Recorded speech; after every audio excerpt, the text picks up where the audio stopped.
table. So a very warm welcome. And I want to just cut straight to the chase. Olivier, are we building back better? What is your assessment of where we are now? Good morning, all, and thank you to SESAR for putting up this event and, of course, having us here. Well, I think, Jackie, yes, there's great alignment, of course, between all, politicians, policymakers, regulators, industry, on the fact that we need to build back better. There's no other way. I think Henrik referred to the fact that this is about our license to grow. I think it's actually about our license to keep operating, clearly.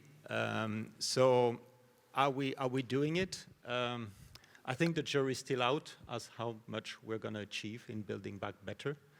I think beyond the alignment, the big question mark and the big short-term challenge is our ability to keep investing. I think we've seen the single aviation market has been battered clearly by COVID. The measures taken by government to support the aviation ecosystem have been very imbalanced. Some airlines got a hell of a money.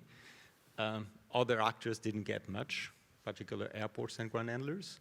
So for us as airports, clearly at the moment is, how are we going to restore our ability to keep investing for the future so that we can build back better?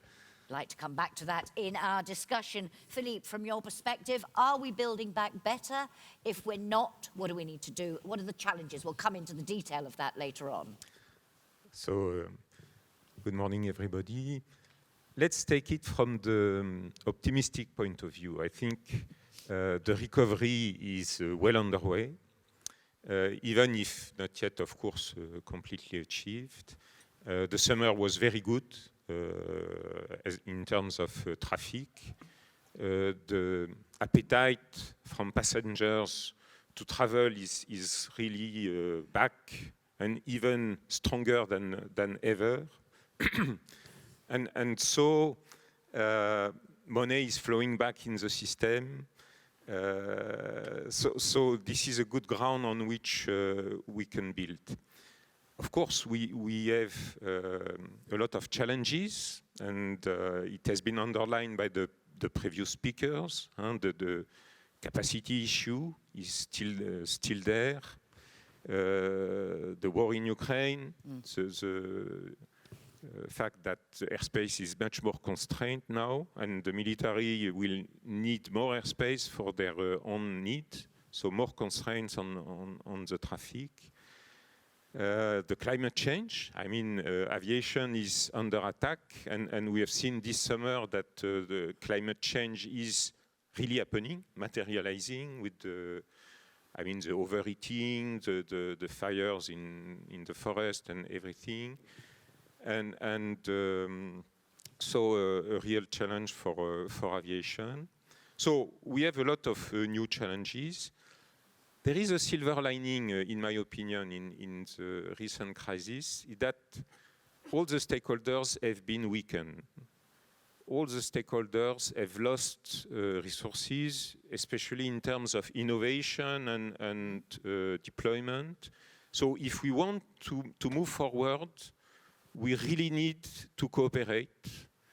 If we want to do more with less resources, the only way forward is to cooperate. And the vehicle for that, we have it. This is a SESAR program. And so we need to thank SESAR 3 for being here. And also we need to thank the European Commission for providing a budget and money to develop SESAR. And finally implement this new modernized infrastructure. We'll talk about the role of SESAR in all of this a little bit later on. But Simon Hockard, from your perspective, are we building back better? We have so far a mixed picture. We mentioned there a summer was good in terms of traffic coming back, but it was also a summer of disruptions, of flight cancellations, staff shortages, a certain element of chaos, which might lead some to say, well, no, the challenge is not just the sustainability issue, but also that agility, that flexibility that Andreas talked about at the beginning. Do you think we are on the right track or not? In pockets, and good morning. I think we have pockets of excellence. We have pockets, that, as you say, are somewhat more challenging than a few others. For example, a couple of weeks ago, quite a few air traffic control centres around Europe were at 100% or above what they were pre-pandemic. And they're coping very, very well. We have other areas that with challenges, with some, and maybe I'll mention those later on in the conversation about some of the other challenges that are going on. Are we on the right track? I think broadly we are. I think we're broadly on the right track to learn some of the lessons, actually. And some of the lessons for me are, is resilience. Are we resilient? The industry is not as resilient and as flexible as we hoped for, and maybe I'll say that again. There's a huge pent-up demand, and therefore the lessons that we should learn from that is to keep an eye on perhaps on the future a little bit more, rather than being very reactive to things that are happening right now. The other lessons is we are all, it's such a complex system, aviation, and I think we've realised that. Far more complex than we ever thought possible. Very small cogs in the wheel can cause utter chaos or huge challenges as we go. And then I think the financial, Philip's mentioned the financial challenges. I think the financial recovery is going to take longer, and that is a problem for us. And so the financial foundations of our industry, if you like, whether that's both people, and we are still a people-intensive industry, and I think that's become very apparent. We talk about technology, which is incredibly important, yet we still today are still very people intensive. So learning that lesson to make sure that we take people and keep people that we need on our journey into the future, I think is also something we need to learn from. Thank you. That's an issue we will come back to in our second panel when we talk about that ecosystem, the human-technology interface, as it were. Maria Grazia, from your perspective, your answer to the question, are we doing it? Are we building back better? Yeah, thank you, and good morning, everybody. Well, I think that there are three big things that impacted industry. The first one, as you said, is the pandemic. Then it is the war, and also the consequence of the war that are the general crisis that, in particular on the energy side. So all these three things, just one of these could have hit industry, because think at the pandemic. But all the three together, it's really difficult to cope with. So I believe that notwithstanding these three aspects, industry is making really a big effort to recover and recover better. It will take some time because we are just recovering from pandemic, but the airlines, for example, they saw their fleet grounded for almost 2 years, and now they have to face new routes because of the war. And at the same time, you have an increase of the fuel and also the workforce. So it's one thing after the other. But notwithstanding this, I believe there is a big effort from everybody. What is our role here? I believe that the SES bodies, SESAR 3 Joint Undertaking, SESAR Deployment Manager, need to do a big effort to support industry to recover as fast as possible and provide the right tools to do it. Let's come back on that a little bit later, if we might. I just want to complete the picture in terms of where we are.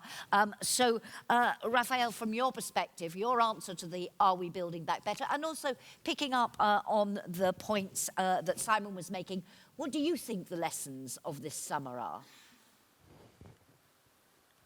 Okay, well, thanks, and good to be here, actually. Really, really good to be back with all the colleagues. I would say, first of all, to the first answer, to the first question, sorry, and based on previous messages, also, by the way, the messages from Henrik and Marianne, Jan, I think it's clearly that in 2019, we had a lot of homework pending, right, to be able to make a more resilient, efficient, and stronger industry. And we were hit by the pandemic. We are now hit by a conflict that is obviously was highlighted, is creating a very important challenge to the industry as well. And on top of that, we have the environmental and sustainability challenges. So I would say in a pragmatic way, I don't think we're building back better. okay? Because the challenge we have today are not 2019 challenges, right? I think, as already was highlighted by my colleagues, we are now much more impacted, let's say, all of us, right? In different ways, financially, there are many challenges that we need to overcome. So I would say no, we don't have, as it was highlighted before by Mr. Marinescu, we don't have an optimal performance of the network, right? We are restricted. We have not progressed enough on the SES2 Plus, as we keep saying. So I would say, no, we're not. Okay, we'll talk about what we need to do to get on the right track. But just picking up on this point about the lessons learned, if I could come back to you, Philippe, because you talked about the positives of the summer in terms of recovery of traffic and so on, but also a very, very challenging summer for the industry. What lessons did you draw from that? The main lesson is that we need more than ever a new modernized infrastructure. We need to deploy SESAR finally. SESAR still has to deliver its added value. So I don't want to be too negative. I think we have new assets compared to 1 or 2 years ago. For example, free routing is now the general way all over Europe. So this is a progress. We have a data link that is more or less working, that is operational. We have a majority of aircraft equipped, so we can build on this new data link. We also have all the legacy of the previous SESAR phases. So we have solutions. What we need to do is to encapsulate all these solutions in a global SESAR program. And now we need to accelerate the deployment pace. And this is why in Eurocontrol, we are promoting what we call the single value chain. I mean, a much better integration between the innovation, the deployment, and the operational phase. Our experience is that if we want to be successful in deploying a new functionality, you must progress in one go from innovation to operation without any discontinuity in the middle, especially for what we call the industrialization phase. And this is what we want to achieve with the SESAR 3. And this is why we have promoted the move of the SESAR Joint Undertaking and of the SESAR Deployment Manager in our facility in Arène, so that everybody will be on the same location, and everybody could closely cooperate on a day-to-day basis. That partnership, that cooperation, which lies at the heart of SESAR, and you've all underlined, is so important. Just complete the picture, Olivier, for me, in terms of the lessons that you drew from the summer. Well, I think clearly for airport, it's been a difficult summer for some airports in particular, and that's mainly due to the staff shortage we faced, as the recovery was also quicker than what we thought.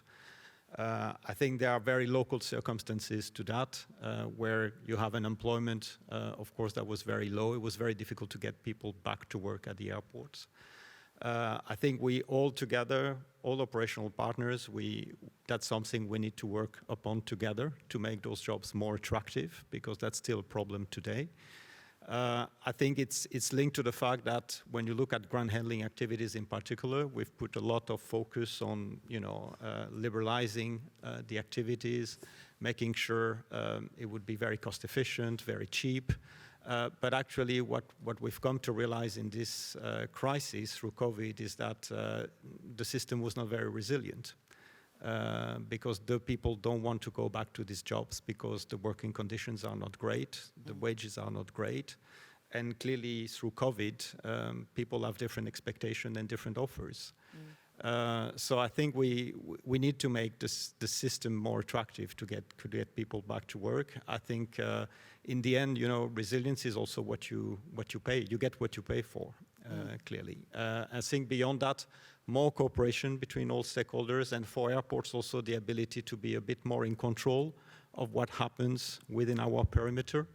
allowing airports to act more as ground coordinators and have reinforced coordination and interaction with all the actors that use our facilities. And that flexibility that Andreas talked about earlier when he said the challenge is the right capacity at the right place, at the right time. Let me just come directly to an issue. Marianne was talking about his disappointment with the progress towards a single European sky. And he said, we're not making a lot of progress. I don't see it happening in the near future.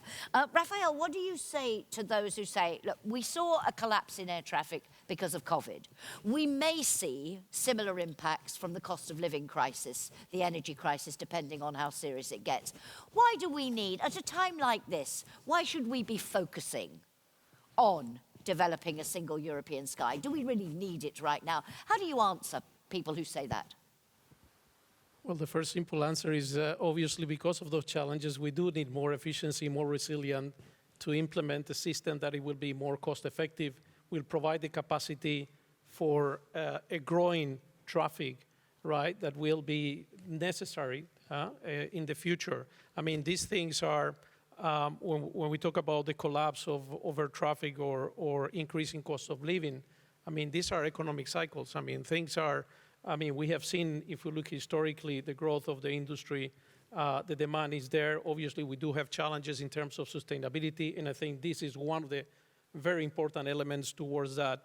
We need to drive, I would say, it was said by Mr. Marinescu, an effective performance regulation. We need to actually have an independent PRB. We need to digitalize the system. We definitely need to drive digitalization and interoperability, as it was said before. So all those things are very much, in my view, aligned to actually driving this necessary efficiency in light of having all these challenges, cost of living or COVID or anything, because we become more resilient, more efficient, and able to deploy the services in spite of any of these conditions. So taking that question of sustainability, not just from the issue of the European Green Deal, the net zero objectives, all those very important key issues. I think it was Andreas who said it was a license to grow, and you said it's a license to survive. Maria Grazia, for you, how do you answer those who question its worth at a time like this? Yeah, so I think more than ever, because the crisis has also given us the signal that we cannot act in isolation. We need a single European sky. We need its technological pillar to move things forward. And we need all the evolutions planned of the single European sky, because we really need to work together, to cooperate all together, act as one, and countries cannot overcome the crisis or do things in isolation. So the single European sky is what we need really to move forward. That's why we need to progress on that. And also to improve things, it's very important what Olivier was saying before, is how we cooperate also at local levels. There are some good things, and we are addressing scalability and sustainability through a common project. That is a regulation that we have in place right now that is stimulating the implementation and binding the implementation of some important technological enablers. At the airport level, for example, there is this good mix between the day-by-day operations and the technological enablers. That is the AOP and OP integration with the network manager. And so you have really all the actors working together, the NSPs, the airports, the airlines, together with the evolution of the technology that can give a big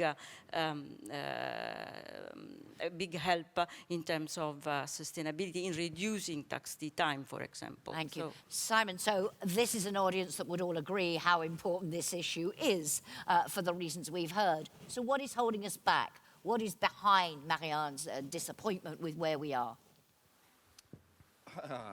What's holding? Well, why do I get the difficult question?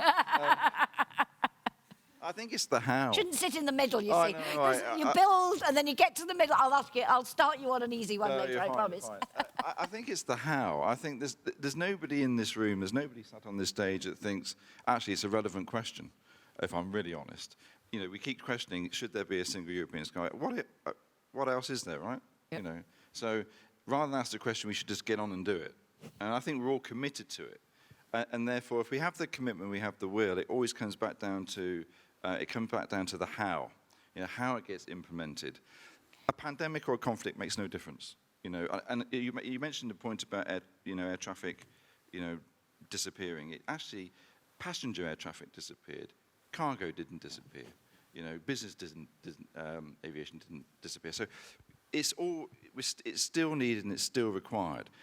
You know, at the highest level for me, you know, a single European sky at the very highest level is simply about people working across boundaries, across a wider area, with different, bigger thinking to make things safer, more efficient, more sustainable. And if that's what everybody wants, it just comes down to me is how, if there's a will there, then it's just about how that gets implemented in the most simple form possible without making it too complicated. Philippe, you wanted to come in? Yes, I want to come in. You have asked the right question. What is holding us back? I have a simple answer. Fragmentation. We are still in a very fragmented European aviation and air traffic management world. And this is what we need to do away with. If we want to implement a new digitalized, modernized infrastructure, we have to go for a network approach. We have to go for network services. We cannot afford anymore to develop the same system in 41 different states. It will never work. We have to build the system as one system implemented in one go at the European level. And of course, in Eurocontrol, we have experience with that. We have built the CFMU, we have built the EAD database, we have built the new pens. So we hope we can help in doing that. Thank you. It's a question of survival, Olivier. So if it's a question of survival, why are we not making progress faster? Well, I think it comes a lot down to, besides the sovereignty aspects of states and the resistance of political level to push for the necessary change, I think it's a lot about resistance also to change in the corporate and operational culture at the level of the companies, of the actors. I give you one example. I think technology and digitalization, of course, is forcing the change, but you still need the actors to push for the change in culture with the staff, with the management at all levels, and the management needs to push for this. I'm still amazed, for example, as airports, we talked about the AOP was mentioned, and of course the way to implement and drive the AOP is the APOC, the Airport Operational Centers. And I was checking yesterday across Europe's major airports, actually, in how many of them, of the AOP, Airport Operational Centers, do we have NSPs actively engaged participation and being there? Yeah. And the answer is just one, Heathrow. So still today, after years of trying to push for developing and implementing these airport operational centers, we still can't get the NSPs to participate in them to actually achieve what was mentioned, defragmentation. And I find this amazing.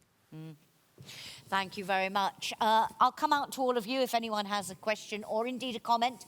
There's a lot of experience and expertise in the room. If you have a brief comment, we'd like to hear from you. But before I do that, Olivia, I wanted to come back on this question that you raised in answer to my first question. You talked about the ability to keep investing.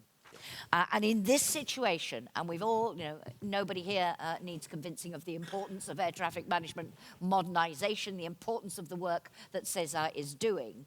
But it is challenging in this context. And Simon was saying, the financial recovery will take longer. What for you is the key? Same question to you all, but as you raised it at the beginning, Olivier, I wanted to come to you on this first. What is the key to ensuring that you do have the ability, that the industry has the ability to keep investing? Well, I think we need another conference to address that, actually, probably. But I realize that. No, I think I mean, public financing, of course, is going to play an increasingly important role as the recovery is slower than what we expected. And as for airports in particular, the recovery is very cost intensive but revenue weak. And we have this massive debt, 60 billion in debt and liabilities. An addition 60 billion in debt and liabilities since 2019 through COVID. I think the instruments are there. I think it's very important that we get continued support from EU funding, and we have that support, and that's very good. Because for us, I mean, you have to realize that a lot of the investments that we have to do in technology, in digitalization, to support the evolution of the ATM system that we have to do as airports, are actually investments that don't have a local business case for the airport, because they are investments we need to do for the benefit of the network.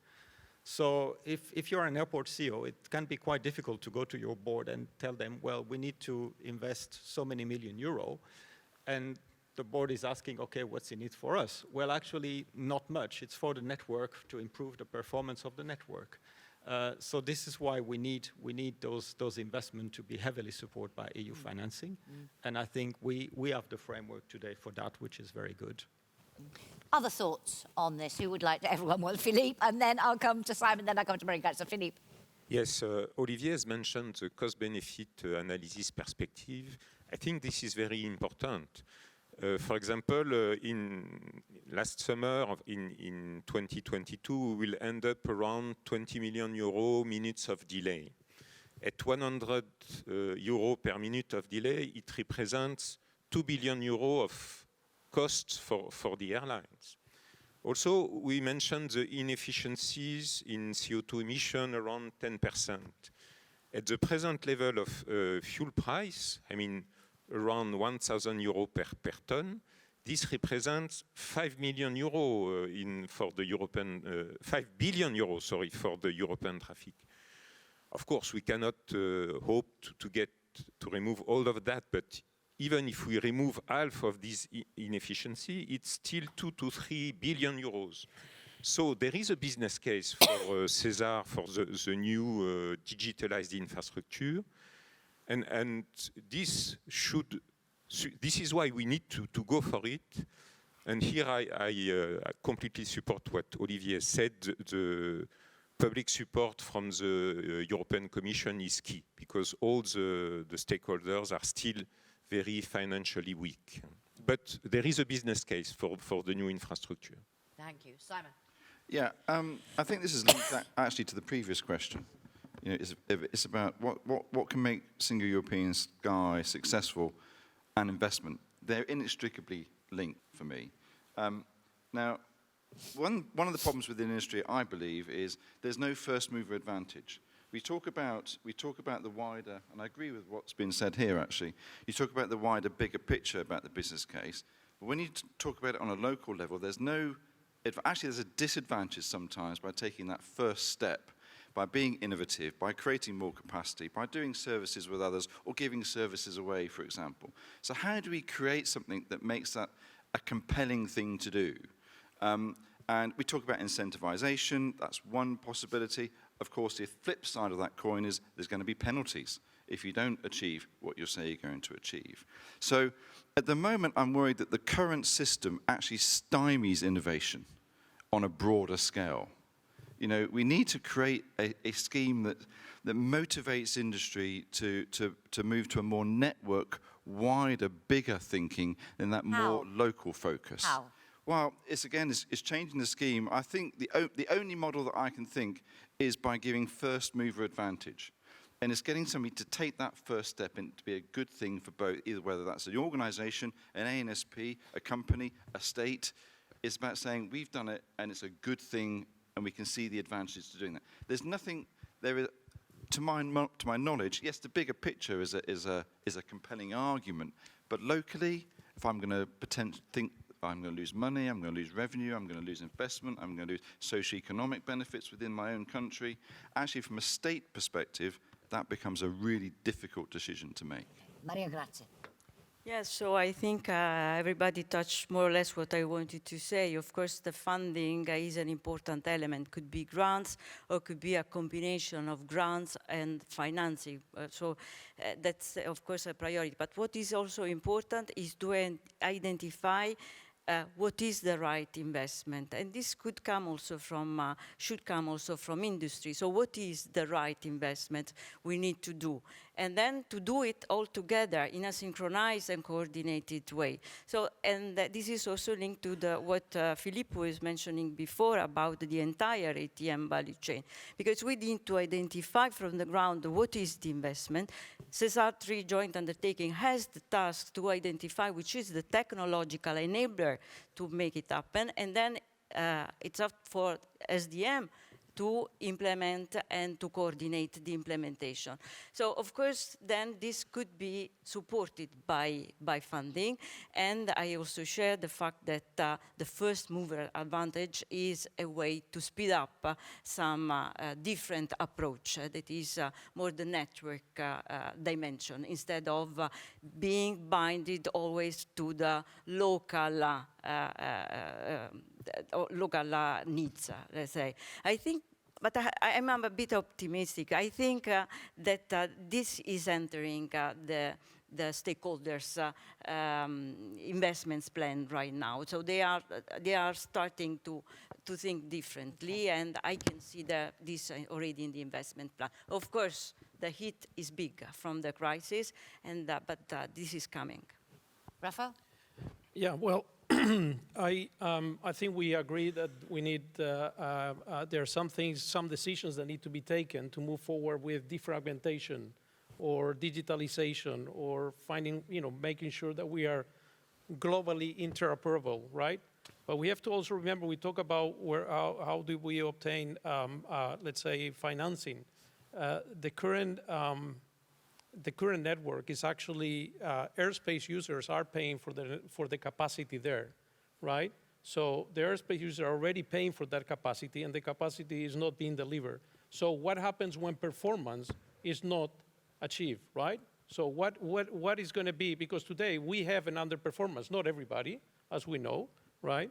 But we have an underperformance, and the industry has been paying for a service that has not been delivered, right? So this is something that we need to address, even at the same time that we're asking for other incentives or investments or potential financing, right? Because I think there is a big opportunity there to be able to also give us some room to move forward with these initiatives that are really valuable. I mean, we talked about the value of SESAR, we talk about the value of technology, but we're not delivering on already agreed performance and pay for. Thank you. Any questions from our audience? Anybody want to join the discussion, or are you happy for me to continue grilling our panel? I see no hands raised. One here. If we could bring a microphone to the front, please. Right to the front first, please, because Marianne wants to come back in, please. Briefly, if you would. Sorry. So I want only a comment. You are speaking very nice. Yes, very, very good. There is hope in what you are saying. But I shall give you some examples of the reality. It's going to have to be quite brief, sorry. Yes, Yep. very brief. On the ground, yeah? The Council, which means member states, they don't want European airspace. They want airspace under the control of member states. This is what we are discussing right now. They want still FABs that prove that they are useless, yeah? But they insist to have FABs. They don't want PRB. They want some consultative body, or they want one under their control, who is the management board. They don't want the network manager very strong. They don't want binding operational program. And network manager saved the system in 2019. Okay. So maybe you can comment. Thank you very much. Could you pass the mic straight behind you? There we go. Please. Thank you very much. Thomas Buchanan, Sky Guide, Switzerland. Just come back what Philippe said. I think it would be wrong to say that we want one system. I think what we need is better collaboration. We need a multitude of systems that work better together. An IOP, a full IOP that works and has to be system agnostic. What Albania needs is not what we need in Switzerland. It's not what Norway needs either. So let's think digital. Thank you. There was another one just on this side, behind you, this row, there. Thank you very much for the panel. Marwan Shida from SESAR JU.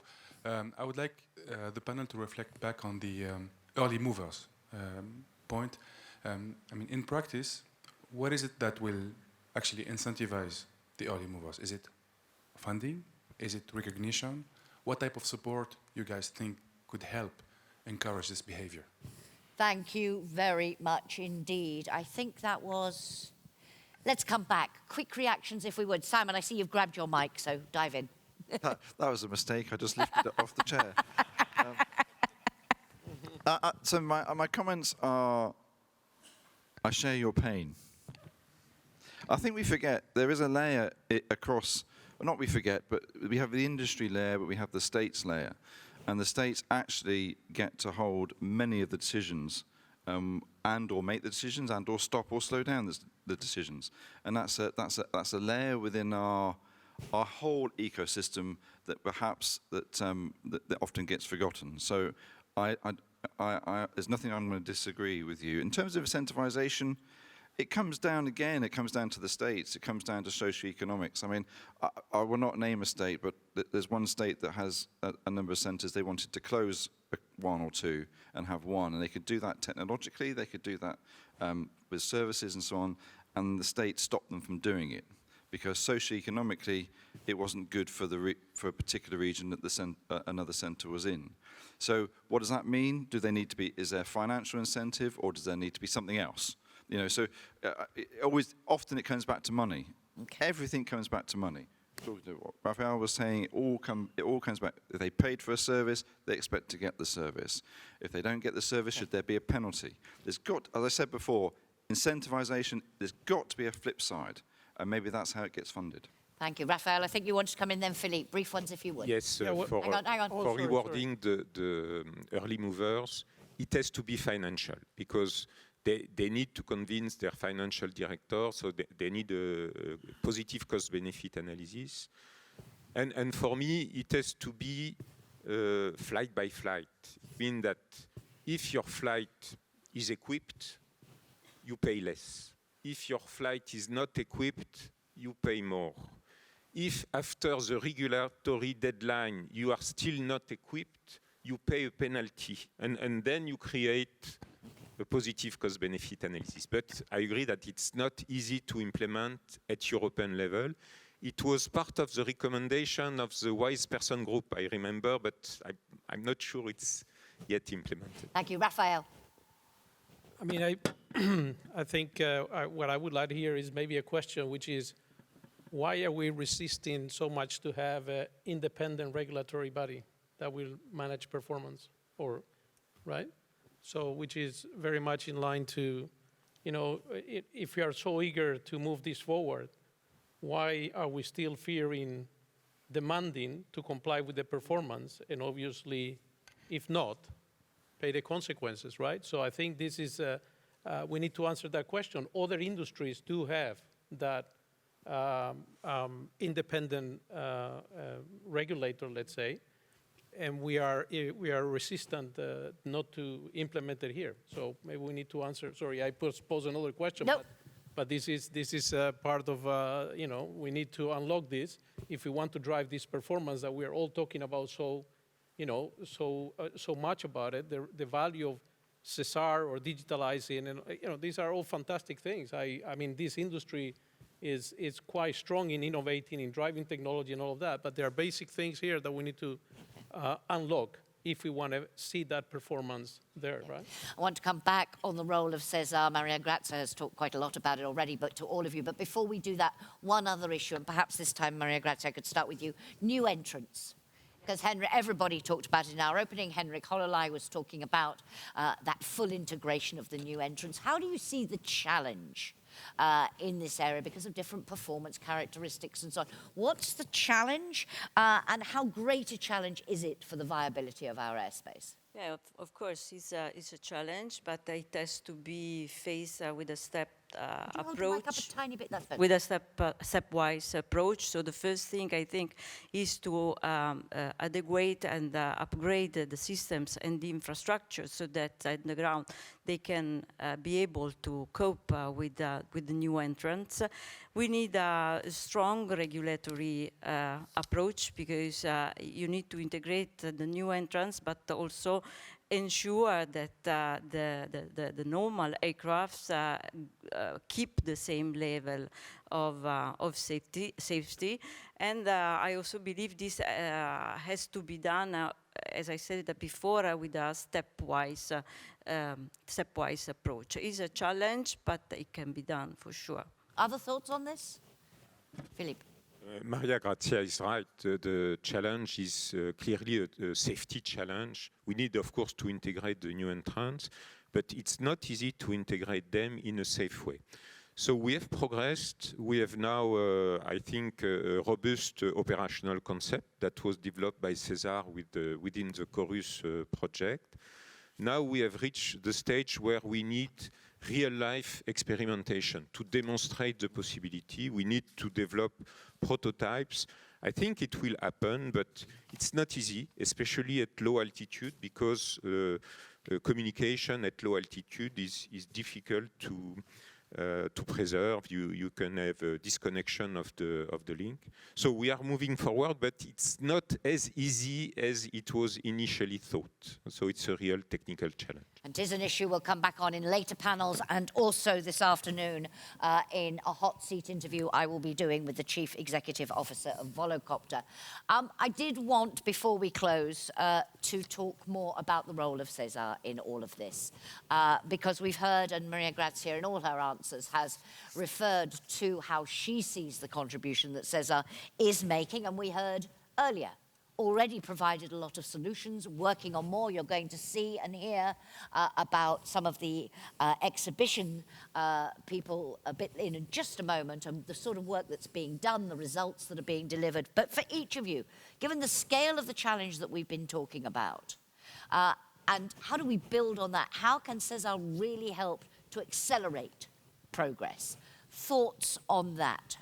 Simon, this one, I promised I'd start you on one, which I hope is relatively easier because you said I was being mean.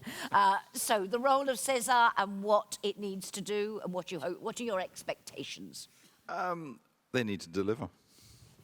And I know that's, I don't mean that in a flippant way. We all have a role to play in making that possible. But I think we're at a point now where it cannot fail. We've all sat up here and said, resilience is important, sustainability is important. And the only way we can do that is by having the technology and the people, but the people and the technology to be able to do that.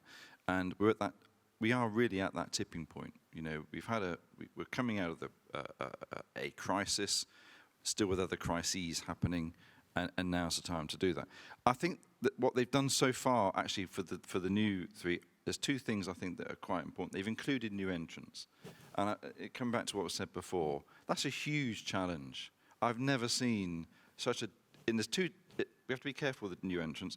There's two different things. There's lots of different vehicles and types and speeds and sizes and altitudes that want to use the airspace like nothing before. That's one problem. But the problem is the different services that they also require. Very, very different services compared to the traditional services that have been used in airspace. But they brought them in. And I think that's essential because it is one airspace. Whether we like it or not, it's one airspace with many, many different users. And the second thing is, I think it's the network approach that they're using. We keep talking about this wider network approach. That's been introduced. And again, it brings that wider stakeholder group. All actors in the whole aviation supply chain is in it. And that's essential, absolutely essential. If we don't include everybody, we're just going to be fighting with each other.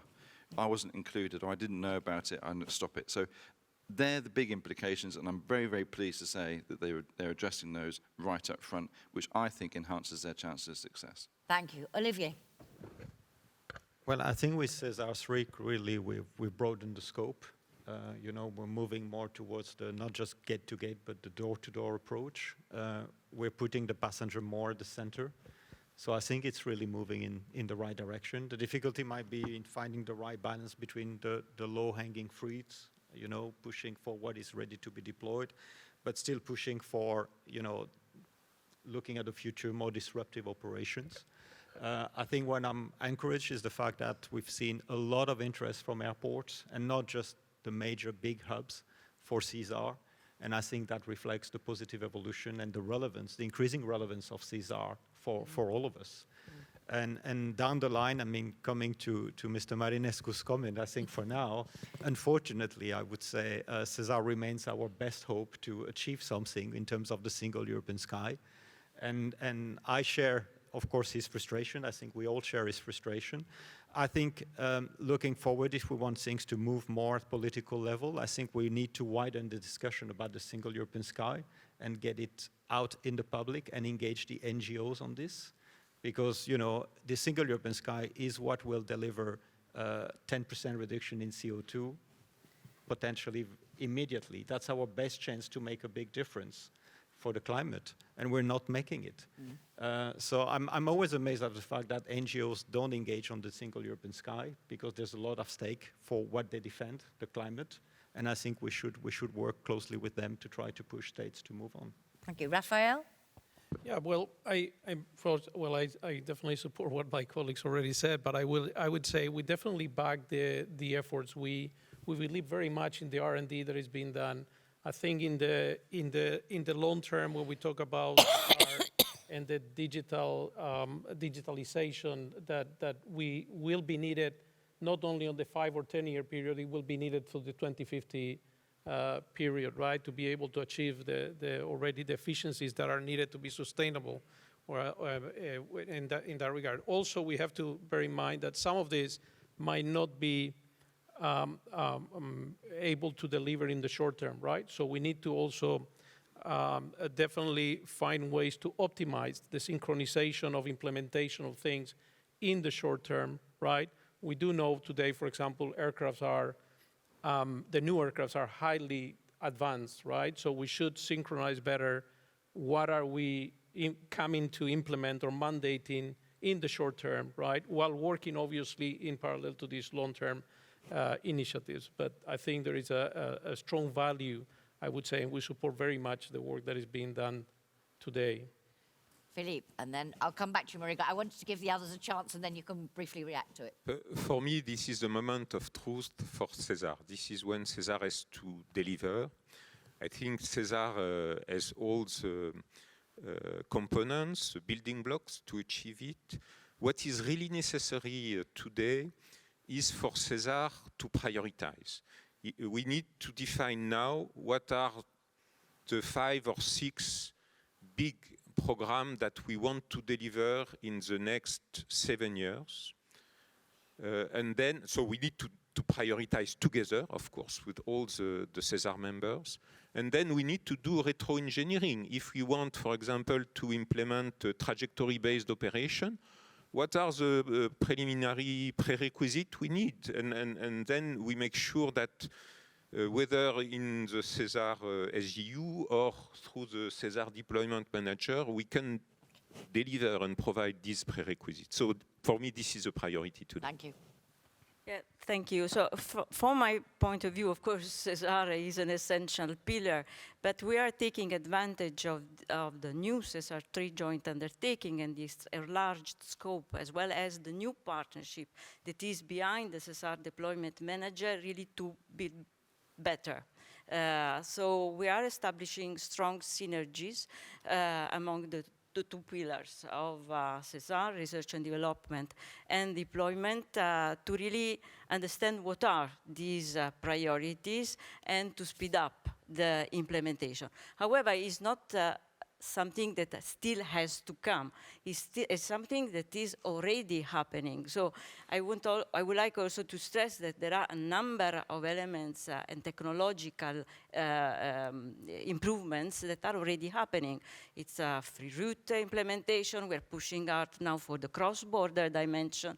It's the extended arrival management or the AOP at the airport level. All these things are contributing to a big cost efficiency, efficiency of the traffic capacity, but also a big impact on sustainability, because you have less holdings, less minutes of taxi on the runway. So it's a lot already happening, and we have the figures. Absolutely. So it could improve. I want to just put you all on the spot and come back to Philippe's point about the need to prioritize and link this back to what Andreas said. He said, we're not there in terms of an airspace fit for the digital age. We are getting closer. And Marion very much appealing for an acceleration for each of you, in half a minute each, if you would, of all the topics and issues we've discussed during this session. What is your top priority to ensure that we really can deliver that airspace that is fit for the 21st century, for the digital age? Raphael.